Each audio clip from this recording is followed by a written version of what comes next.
सत श्री अकाल जी, मैं गुरदीप। तुसीं देख रहे हो कांशी टीवी। अज 15 अगस्त आ। 15 अगस्त 1947 ਨੂੰ ਭਾਰਤ ਆਜ਼ਾਦ ਹੋਇਆ ਸੀ। ਇਸ ਆਜ਼ਾਦੀ ਤੋਂ ਪਹਿਲਾਂ ਜਿਹੜੀ ਦਲਿਤਾਂ ਦੀ ਸਿਚੁਏਸ਼ਨ ਸੀ ਤੇ ਆਜ਼ਾਦੀ ਤੋਂ ਬਾਅਦ ਦਲਿਤਾਂ ਦੀ ਸਿਚੁਏਸ਼ਨ ਕੀ ਆ। ਭਾਰਤੀ ਸੰਵਿਧਾਨ ਲਾਗੂ ਹੋਇਆ 1950 ਦੇ ਵਿੱਚ। 1950 ਤੋਂ ਬਾਅਦ ਭਾਰਤੀ ਸੰਵਿਧਾਨ ਦੇ ਅਕੋਰਡਿੰਗਲੀ ਜਿਹੜੇ ਦਲਿਤ ਸੀ ਉਹਨਾਂ ਦੇ ਹਾਲਾਤਾਂ ਦੇ ਵਿੱਚ ਸੁਧਾਰ ਹੋਣਾ ਸੀ। ਤੇ ਅੱਜ ਆਪਾਂ ਗੱਲ ਕਰਦੇ ਹਾਂ ਕਿ ਦਲਿਤਾਂ ਨੇ ਇਸ ਆਜ਼ਾਦੀ ਤੋਂ ਕੀ ਖੱਟਿਆ, ਕੀ ਸੁਧਾਰ ਹੋਇਆ। इस गलबात के लिए असी ਵੱਖ-ਵੱਖ साडे जिहड़े नुमाइंदे हैगे ने, साडे समाज के नुमाइंदे ने, असी गलबात की अज पंजाब यूनिवर्सिटी चंडीगढ़ के विद्यार्थियों नाल असी गलबात की आ। Tata institute of social science के विद्यार्थियों नाल गलबात की आ। जवाहर लाल नेहरू यूनिवर्सिटी के विद्यार्थियों नाल ते इस तो इलावा असी गलबात की आ साडे रिटायर्ड प्रोफैसर साहबान, प्रिंसीपल साहबान ते एजुकेशन दे विचों रिटायर्ड होए साडे होर बुद्धिजीवी ते होर जिहड़े सोशल एक्टिविस्ट ने उन्हां नाल गलबात की आ। जाणदे हां कि इस आज़ादी तो दलितां नूं की मिलिया। अज समुचे देश विच 76वां आज़ादी दिवस मनाया जा रहा। डॉक्टर भीमराव अंबेडकर साहब ने जो एक संविधान लिखिया सी और संविधान दे विच दलित समाज नूं जो सहूलतां प्रोवाइड कीतियां गईयां सी, अज साडा दलित समाज उन्हां सहूलतां तो किते पछड़िया होया। क्योंकि जिन्नियां भी 76 सालां दे विच पंजाब च सरकारां आईयां उन्होंने सानू अणगौलिया किया। आ जिहड़ी हुण झाड़ू वालियां दी सरकार आई है इहने तो जमां ही अणगौलिया करता। क्योंकि जिन्नियां रिक्रूटमेंट्स हो रही उहदे विच दूजियां स्टेटां चों लिया के इधर नौजवानों नूं नौकरियां दित्तियां जांदियां और लाफसरां दे विच भी साडे तां जिहड़े नौजवान मुंडे कुड़ियां उन्हां नूं नौकरियां दित्तियां नहीं ते दिल्ली तो लिया के जां होर स्टेटां चों लिया के अपॉइंटमेंटां देई जांदे आ। वैटनरी इंस्पैक्टर 134 जोड़े है हरियाणे के मुंडे लाते। गल की है कि केजरीवाल एक एडा काला कानून है पंजाब के लिए कि इन्हां ने दूजियां सूबियां च इलैक्शन लड़न वास्ते पंजाब दे विच जे कोई सरकारी नौकरियां च राखवा करना है उन्होंने हुंजा फेर लिया और दूजियां सूबियां चों इलैक्शन लड़न वास्ते दूजे सूबियां के लोगों को इधर अपॉइंटमेंटां दे रहे हैं। गड़ा अपनी गुरु रविदास आयुर्वैदिक यूनीवर्सिटी है ਉਹਦੇ 'ਚ थोड़े दिन होए 219 पोस्टां इन्हां ने योगा ट्रेनर दियां कढ़ियां और ਉਹਦੇ ਵਿੱਚ सारे भारत चों अर्जियां मंगलियां। क्यों बई ये जदों इलैक्शन लड़ते सी भगवंत मान हुरी केजरीवाल हुरी उदों तां कहंदे सी पंजाब दे नौजवान बेरोजगार मुंडे कुड़ियां नूं नौकरी देंगे। हुण इन्हां ने ਚੱਕ के सारे सूबियां 'ਚ भर्ती करने शुरू करते। दूजे सूबे दा कदे पंजाब दे नौजवानां नूं अधिकार नहीं दिंदे कि वो पंजाब दे लोकां नूं नौकरी देण। सो अज असीं ये काला दिवस मना रहे हैं, काली आज़ादी मना रहे हैं। रिजर्वेशन चोर फड़ो मोर्चा मोहाली विख के लगा होया 20 अप्रैल तो और असीं सारे दलित समाज के लोगों को अपील करते हैं कि आने वाले समय दे विच जो पंचायत चोणां होणियां, नगर कौंसल दियां होणियां, पार्लीमेंट दियां होणियां, इन्हां नूं पुछो जदों तुहाडे घरां कोले आउंदे आके तुहाडे तो वोटां मंगदे आ कि पंजाब दे नौजवानां नूं तुसीं नौकरियां क्यों नहीं दिंदे, दूजे सूबिਆਂ ਦੇ ਲੋਕਾਂ ਨੂੰ ਤਰਜੀਹ ਦੇ ਰਹੇ ਹੋ। जय भीम जय भारत देश ਨੂੰ ਆਜ਼ਾਦ ਹੋਏ ਅੱਜ 76ਵਾਂ ਵਰ੍ਹਾ ਅਸੀਂ ਮਨਾ ਰਹੇ ਹਾਂ ਤੇ ਇਸ ਆਜ਼ਾਦੀ ਵਿੱਚੋਂ ਅਸੀਂ ਸਾਡੇ ਵਿੱਚੋਂ ਬਹੁਤ ਲੋਕ ਅੱਜ ਸਿਰਫ ਭਾਰਤ ਵਿੱਚ ਹੀ ਨਹੀਂ ਪੂਰੇ ਵਿਸ਼ਵ ਵਿੱਚ ਇੱਥੋਂ ਪੜ੍ਹ ਲਿਖ ਕੇ ਉੱਚੀਆਂ ਡਿਗਰੀਆਂ ਪ੍ਰਾਪਤ ਕਰਕੇ ਉੱਚੇ ਅਹੁਦਿਆਂ ਤੇ ਪਹੁੰਚ ਚੁੱਕੇ ਆ। ਪਰ ਜੇ ਉਸੇ ਸਮੇਂ ਅਸੀਂ ਦੂਜੇ ਪਾਸੇ ਦੇਖੀਏ ਤਾਂ ਸਾਡੇ ਸਮਾਜ ਦਾ ਵੱਡਾ ਤਬਕਾ ਅੱਜ ਵੀ ਉਸੇ ਤਰ੍ਹਾਂ ਜਿਹੜੀਆਂ ਮੂਲ ਸੁਵਿਧਾਵਾਂ ਨੇ ਜਾਂ ਮੂਲ ਹੱਕ ਨੇ ਉਹਨਾਂ ਲਈ ਜੂਝ ਰਿਹਾ ਹੈ ਤੇ ਹਰ ਰੋਜ਼ ਜਿਹੜੀਆਂ ਸਰਕਾਰਾਂ ਨੇ ਉਹਨਾਂ ਵੱਲੋਂ ਕੀਤੀ ਜਾ ਰਹੀ ਤਸ਼ੱਦਦ ਵੱਧਦੀ ਜਾ ਰਹੀ ਆ। ਤੇ ਦੂਜਾ ਡਾਕਟਰ ਹੋਣ ਨਾਤੇ ਮੈਂ ਵੀ ਕਹਿਣਾ ਚਾਹੂੰਗਾ ਕਿ ਜੋ ਜਿਸ ਤਰ੍ਹਾਂ ਦੇ ਹਾਲਾਤ ਸਾਡੇ ਸਮਾਜ ਦੇ ਅੱਜ ਦੇ ਸਮੇਂ ਸਿਹਤ ਦੇ ਚੱਲ ਰਹੇ ਨੇ, ਸਿਹਤ ਸੁਵਿਧਾਵਾਂ ਦੇ ਚੱਲ ਰਹੇ ਨੇ, ਉਹਦੇ ਉੱਤੇ ਵੀ ਅਸੀਂ ਇਕੱਠੇ ਹੋ ਕੇ ਲੜਦੇ ਰਹੀਏ, ਜੂਝਦੇ ਰਹੀਏ ਤਾਂ ਕਿ ਆਉਣ ਵਾਲੇ ਸਮੇਂ ਵਿੱਚ ਅਸੀਂ ਆਪਦੇ ਸਮਾਜ ਦੀ, ਆਪਣੇ ਭੈਣਾਂ ਭਰਾਵਾਂ ਦੀ ਘੱਟੋ ਘੱਟ ਜੋ ਬਣਦੀ ਸਿਹਤ ਦਾ ਹੱਕ ਹੈ, ਜੋ ਬਰਾਬਰ ਇੱਥੇ ਰਹਿਣ ਦਾ ਹੱਕ ਹੈ, ਉਹਦੇ ਉੱਤੇ ਖੜ ਸਕੀਏ। ਤੇ ਅਜਿਹੇ ਵਿੱਚ ਮੇਰਾ ਇਹ ਸੋਚਣਾ ਹੈ ਕਿ ਸਾਡਾ ਜਿਹੜਾ ਸਮਾਜ ਹੈ ਉਹਨੂੰ ਜੋ ਸਾਡਾ ਬਾਬਾ ਸਾਹਿਬ ਅੰਬੇਦਕਰ ਦਾ ਸਿਖਾਇਆ ਹੋਇਆ ਸਿਧਾਂਤ ਹੈ ਪੇ ਬੈਕ ਟੂ ਸੁਸਾਇਟੀ ਦਾ, ਉਹਦੇ ਉੱਤੇ ਚੰਗੀ ਤਰ੍ਹਾਂ ਪਹਿਰਾ ਦੇਣ ਦੀ ਲੋੜ ਹੈ, ਉਹਦੇ ਉੱਤੇ ਖੜਨ ਦੀ ਲੋੜ ਹੈ। ਜੋ ਬਾਬਾ ਸਾਹਿਬ ਦੀ ਚਲਾਈ ਹੋਈ ਮਿਸਾਲ ਹੈ ਉਹਨੂੰ ਅੱਗੇ ਲਿਜਾਂਦੇ। ਮੇਰਾ ਨਾਮ ਹੈਗਾ ਗੋਰਾ ਹੁਸ਼ਿਆਰਪੁਰੀ। ਜਿਹੜੀ ਆਜ਼ਾਦੀ ਮਿਲੀ ਆ ਉਹ ਜਿਹੜੀ ਦਲਿਤ ਲੋਕਾਂ ਵਾਸਤੇ ਮਿਲੀ ਆ ਉਹ ਕੋਈ ਆਜ਼ਾਦੀ ਨਹੀਂ ਹੈਗੀ। ਅੱਜ ਆਜ਼ਾਦੀ ਮਿਲੀ ਆ ਜਿਹੜੇ ਬੰਦੇ ਅਮੀਰ ਹੋ ਗਏ ਸਿਰਫ ਉਹਨਾਂ ਲਈ ਆਜ਼ਾਦੀ ਆ ਇਹ।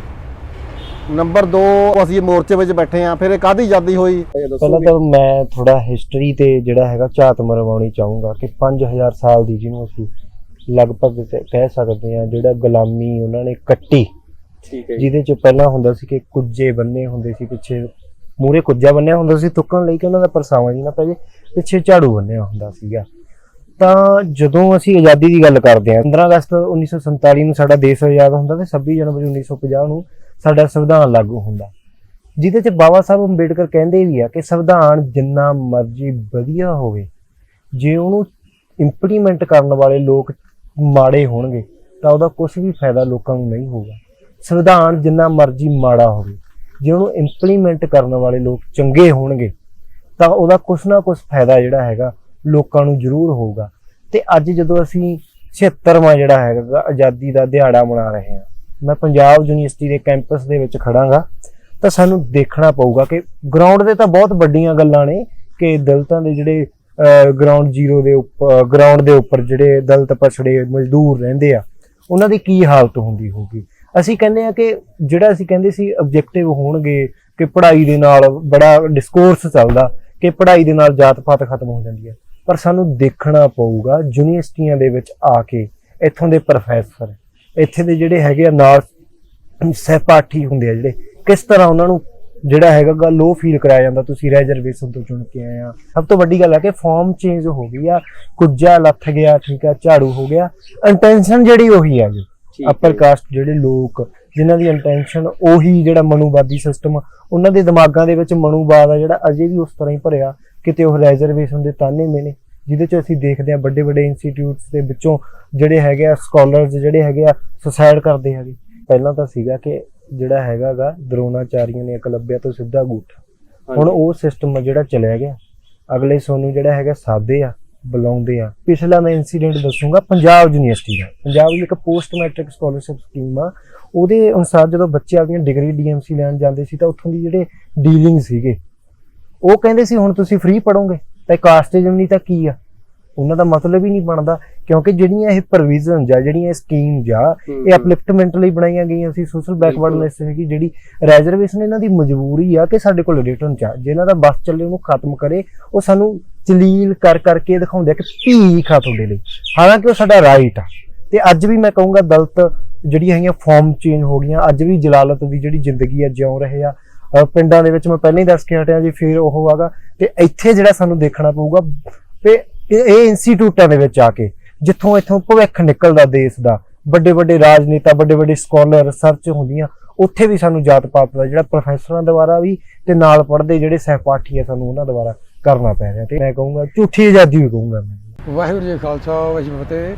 ਜੈ ਭੀਮ। ਮੇਰਾ ਨਾਮ ਸਰਦਾਰ ਬੰਦ ਸਿੰਘ ਭਗਮਾ, ਜਿਹੜਾ ਬੈਰੋਪੁਰ ਪਿੰਡ ਤੋਂ। ਜੋ ਆਜ਼ਾਦੀ ਹੈ ਸਾਡੇ ਵਾਸਤੇ ਹੀ ਗੁਲਾਮੀ ਹੀ ਹੈ, ਸਾਡੇ ਬੱਚਿਆਂ ਵਾਸਤੇ ਨੌਕਰੀਆਂ ਉਹ ਨਹੀਂ ਮਿਲੀਆਂ। ਬਾਹਰ ਦੇ ਬੰਦੇ ਆ ਕੇ ਨੌਕਰੀਆਂ ਕਰ ਰਹੇ ਆ, ਜਾਂ ਜਿਹੜੇ 2 ਨੰਬਰ ਸਰਟੀਫਿਕੇਟ ਮੰਗਾ ਕੇ ਸਰਟੀਫਿਕੇਟ ਨੌਕਰੀਆਂ ਕਰ ਰਹੇ। ਜੈ ਭੀਮ ਜੈ ਭਾਰਤ। ਇਹ ਜਿਹੜੀ ਭਾਰਤ ਵਿੱਚ ਆਜ਼ਾਦੀ ਸਾਨੂੰ ਮਿਲੀ ਹੈ, ਇਹ ਪੂਰਨ ਆਜ਼ਾਦੀ ਨਹੀਂ ਕਹੀ ਜਾ ਸਕਦੀ, ਕਿਉਂਕਿ ਇਸ ਦੇ ਵਿੱਚ ਅੱਜ ਵੀ ਮਨੂਵਾਦੀ ਤਾਕਤਾਂ ਜਿਹੜੀਆਂ ਨੇ ਉਹ ਮਨੂ ਸਿਮਰਤੀ ਦੇ ਅਨੁਸਾਰ ਹੀ ਇਹ ਰਾਜ ਪ੍ਰਬੰਧ ਚਲਾ ਰਹੀਆਂ ਨੇ, ਔਰ ਇਹ ਆਜ਼ਾਦੀ ਝੂਠੀ ਹੈ। ਔਰ ਅਸੀਂ ਕਹਿ ਸਕਦੇ ਹਾਂ ਕਿ ਦ ਗਵਰਨਮੈਂਟ ਇਜ਼ ਟੋਟਲੀ ਬਾਇਸਡ। ਅਸੀਂ ਅੱਜ ਭਾਵੇਂ ਆਜ਼ਾਦੀ ਦਾ ਦਿਹਾੜਾ ਮਨਾਇਆ ਜਾ ਰਿਹਾ, ਪਰ ਤੁਸੀਂ ਲੋਕ ਰੋਸ ਵਜੋਂ ਧਰਨੇ 'ਤੇ ਬੈਠੇ ਆ। ਉਹਦਾ ਕਾਰਨ ਇਹ ਹੈ ਕਿ ਜਿਹੜੀਆਂ ਸਾਡੀਆਂ ਪੰਜਾਬ ਦੇ ਵਿੱਚ ਬੋਲੀਵਾਸੀ ਲੋਕ ਨੇ, SC OBC ਤੇ ਮਾਈਨੋਰਿਟੀਜ਼, ਉਹਨਾਂ ਦੇ ਉੱਤੇ ਬੜੇ ਅਤਿਆਚਾਰ ਹੋ ਰਹੇ ਨੇ, ਉਹਨਾਂ ਦੇ ਹੱਕਾਂ ਨੂੰ ਅੱਖੋਂ ਉਹਲੇ ਕੀਤਾ ਜਾ ਰਿਹਾ।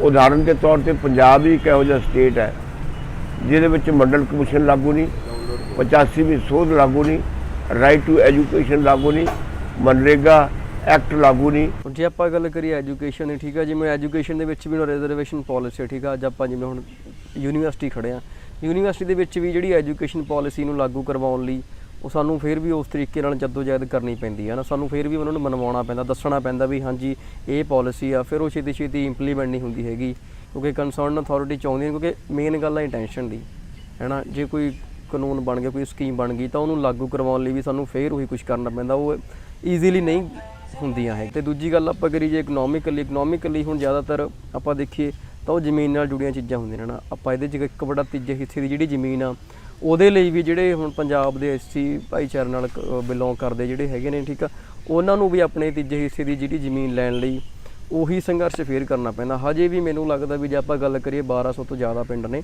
ਪੰਜਾਬ 'ਚ, ਇਹਦੇ ਵਿੱਚ ਫੇਰ ਵੀ ਇਹਨਾਂ 'ਚੋਂ ਅੱਧਿਆਂ ਕੋਲ ਵੀ ਆਪਣੇ ਜਿਹੜੀ ਤੀਜੇ ਹਿੱਸੇ ਦੀ ਜ਼ਮੀਨ ਨਹੀਂ ਹੋਊਗੀ ਨਾ। ਉਹ ਵਾਹੀ ਤਾਂ ਦੂਰ ਦੀ ਗੱਲ ਹੈ। ਜੇ ਆਪਾਂ ਗੱਲ ਕਰੀਏ ਹੁਣ ਐਟਰੋਸਿਟੀ ਦੀ, ਪੰਜਾਬ 'ਚ ਐਟਰੋਸਿਟੀ ਦੀ ਗੱਲ ਕਰੀਏ, ਠੀਕ ਆ, ਜਾਂ ਹੋਰ ਵੀ ਜਦੋਂ ਐਟਰੋਸਿਟੀ ਨਿਕਲਦੀ ਕਿੱਥੋਂ ਆ? ਹੁਣ ਜਿਵੇਂ ਆਪਣੇ ਕੋਲ SC ST ਐਕਟ ਵੀ ਹੈਗਾ, ਠੀਕ ਆ, ਉਹਦੇ ਅੰਡਰ ਵੀ ਦੇਖੋ ਜੇ FIR ਵੀ ਹੋਣੀ ਹੈ ਜੇ ਕੋਈ ਨੌਨ SC ਵਾਲਾ ਕੋਈ ਬੰਦਾ ਕਿਸੇ ਤੇ SI SC ਬੰਦੇ ਤੇ, ਠੀਕ ਆ, ਕੋਈ ਕਿਸੇ ਤਰ੍ਹਾਂ ਦੀ ਵੀ ਕੋਈ ਟੌਰਚਰ ਕਰਦਾ ਨਾ, ਤਾਂ ਉਸ ਦੇ ਅੰਡਰ ਹੀ ਉਹ FIR ਰਜਿਸਟਰਡ ਹੁੰਦੀ ਆ। ਈਵਨ ਕਿ ਥਾਣਿਆਂ ਦੇ ਵਿੱਚ ਉਹ FIR ਤੱਕ ਉਸ ਲਾਅ ਦੇ ਅੰਡਰ ਰਜਿਸਟਰਡ ਵੀ ਨਹੀਂ ਹੁੰਦੀ ਹੈਗੀ। ਮਤਲਬ ਇੱਦਾਂ ਦੇ ਹਾਲਾਤ ਨੇ ਹੁਣ ਪ੍ਰੈਜ਼ੈਂਟਲੀ, ਠੀਕ ਹੈ। ਹੁਣ 76ਵਾਂ ਆਜ਼ਾਦੀ ਦਿਹਾੜਾ ਜਿਹੜਾ ਆਪਾਂ ਅੱਜ ਕਹਿੰਦੇ ਹਾਂ, ਠੀਕ ਆ, ਤਾਂ ਮੈਨੂੰ ਲੱਗਦਾ ਵੀ ਸਾਡੇ ਲਈ ਤਾਂ ਉਹ ਸੇਮ ਜਿਹਾ ਹੀ ਆ, ਠੀਕ ਆ, ਕਿਉਂਕਿ ਸਿਰਫ ਆਪਾਂ ਫਾਰਮ ਵਿੱਚ ਕਹਿ ਸਕਦੇ ਹਾਂ ਉਹ ਚੀਜ਼ ਚੀਜ਼, ਪਰ ਜਿਹੜੇ ਇੰਟੈਂਸ਼ਨ ਨੇ, ਜਿਹੜੀ ਆਪਣੀ ਅਥਾਰਟੀਜ਼ ਨੇ, ਠੀਕ ਆ, ਜਾਂ ਉੱਪਰ ਜਿਹੜੇ ਨਹੀਂ ਚਾਹੁੰਦੇ ਵੀ ਇੱਥੇ ਤੱਕ ਅਸੀਂ ਪਹੁੰਚੀਏ ਜਾਂ ਉਹਨਾਂ ਦੇ ਬਰਾਬਰ ਹੋਈਏ, ਤਾਂ ਉਹ ਹੈ ਨਹੀਂ। ਜਿਹੜਾ ਅੱਜ 76ਵਾਂ ਆਜ਼ਾਦੀ ਦਿਵਸ ਭਾਰਤ ਦੇਸ਼ ਬੜੇ ਸ਼ਾਨ ਸ਼ੌਕਤ ਨਾਲ ਮਨਾ ਰਿਹਾ ਹੈ, ਇਹਦੇ ਵਿੱਚੋਂ ਜਿਹੜੀ ਭਾਰਤ ਦੀ 25% ਤੋਂ ਵੱਧ ਪਾਪੂਲੇਸ਼ਨ ਜਿਹੜੀ SC ST ਹੀ ਹੈ, ਜਾਂ BC ਨੂੰ ਮਿਲਾ ਕੇ ਪਰਸੈਂਟੇਜ ਵੱਧ ਬਣਦੀ ਹੈ। SC ST ਤੇ ਘੱਟ ਗਿਣਤੀ ਲੋਕ ਜਿਹੜੇ ਨੇ ਉਹ ਇਸ 76ਵੇਂ ਆਜ਼ਾਦੀ ਦਿਵਸ ਨੂੰ ਬੜੇ ਅਜੀਬ ਤਰੀਕੇ ਨਾਲ ਲੈਂਦੇ ਹੈ, ਕਿਉਂਕਿ ਉਹਨਾਂ ਦਾ ਆਰਥਿਕ ਜੀਵਨ ਪੱਧਰ ਜਿਹੜਾ ਉੱਚਾ ਨਹੀਂ ਹੋਇਆ, ਕਿਉਂਕਿ ਉਹਨਾਂ ਨੂੰ ਸਿੱਖਿਆ ਠੀਕ ਢੰਗ ਦੀ ਨਹੀਂ ਮਿਲੀ। ਇਹ ਤਾਂ ਜਿਹੜੀਆਂ ਗੱਲਾਂ ਜਿਹੜੇ ਮੈਂ ਬੋਲ ਰਿਹਾ ਜਾਂ ਜਿਹੜੇ ਹੋਰ ਲੋਕ ਅੱਜ ਸ਼ੈਡਿਊਲ ਕਾਸਟ, ਸ਼ੈਡਿਊਲ ਟਰਾਈਬ ਜਾਂ ਘੱਟ ਗਿਣਤੀ ਦੇ ਲੋਕ ਜਿਹੜੇ ਆਜ਼ਾਦੀ ਬਾਰੇ ਬੋਲ ਰਹੇ ਨੇ, ਇਹ ਸਿਰਫ ਉਹ ਵਿਅਕਤੀ ਹਨ ਜਿਹੜੇ ਡਾਕਟਰ BR ਅੰਬੇਡਕਰ ਦੀ ਦਿੱਤੀ ਰੈਜ਼ਰਵੇਸ਼ਨ ਦੇ ਤਾਂ ਹੀ ਪੜ੍ਹ ਗਏ ਨੇ। ਔਰ ਕਈ SC ST ਨੂੰ ਪੜ੍ਹੇ ਹੋਏ ਨੂੰ ਵੀ ਐਂ ਲੱਗਦਾ ਵੀ ਸ਼ਾਇਦ ਮੇਰੇ 'ਚ ਤਾਂ ਪਹਿਲੇ ਹੀ ਲਿਆਕਤ ਬਹੁਤ ਸੀ, ਪਰੰਤੂ ਜਿਹੜੀ ਅੱਜ ਦੀ ਆਜ਼ਾਦੀ ਹੈ ਸਹੀ ਅਰਥਾਂ ਵਿੱਚ ਆਮ ਬੰਦੇ ਦੇ ਮੁਤਾਬਕ, ਜਦੋਂ ਆਮ ਬੰਦਾ ਜਿਹੜਾ ਹੈ ਉਹ ਰੋਟੀ ਰੋਜ਼ੀ ਤੋਂ ਮੁਤਾਜ ਹੈ, ਅਸੀਂ ਦੇਖਦੇ ਹਾਂ ਕਿਤੇ ਕੀੜਾ ਪੰਜਾ ਚੱਲਦਾ ਹੈ ਬਿਨਾਂ ਮਤਲਬ ਕੀ ਮਤਲਬ ਦੋਸਤੋਂ, ਕਿਤੇ ਬਿਨਾਂ ਮਤਲਬ ਤੋਂ ਭੀੜ ਦੇ ਕੁੱਟ ਕੇ ਮਾਰ ਦਿੰਦੀ ਹੈ ਘੱਟ ਗਿਣਤੀ ਦੇ ਲੋਕਾਂ ਨੂੰ। ਸੋ ਖਾਸ ਕਰਕੇ ਜਿਹੜੇ SC ST ਲੋਕ ਨੇ ਉਹਨਾਂ ਨੂੰ ਇਸ ਆਜ਼ਾਦੀ ਵਿੱਚੋਂ ਡਾਕਟਰ ਅੰਬੇਡਕਰ ਨੇ ਐਜੂਕੇਸ਼ਨ ਰਾਹੀਂ ਦਿੱਤਾ ਤਾਂ ਬਹੁਤ ਕੁਝ ਹੈ। ਸਰਕਾਰ ਨੂੰ ਵੀ ਚਾਹੀਦਾ ਹੈ ਕਿ ਜਿਹੜਾ ਇਕੁਇਟੇਬਲ ਜਸਟਿਸ ਜਿਹੜਾ ਉਹ ਕਰਨਾ ਚਾਹੀਦਾ ਹੈ।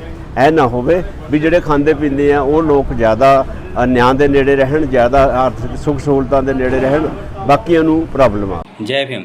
मेरा नाम रूपक कुमार है और मैं JNU से PhD कर रहा हूँ। आज पूरा देश 77 साल की आज़ादी का जश्न मना रहे हैं। लोग बधाइयाँ दे रहे एक दूसरे को, मगर इस आज़ादी के जश्न के माहौल में एक बहुत ही गंभीर सवाल है। सवाल यह है कि क्या हम दलित आदिवासी आज़ाद हैं? क्या हम दलित आदिवासी कह सकते हैं गर्व से कि हम आज़ाद हैं? इस देश में कास्ट सिस्टम, जो कि दुनिया के सबसे बड़े अनडेमोक्रेटिक एलिमेंट है, इस देश के बहुत बड़ी आबादी को स्वतंत्रता और समानता के अधिकार से दूर करती है। ऐसे देश में आज़ादी का जश्न मनाना आज़ादी का अपमान है, आज़ादी का मजाक है।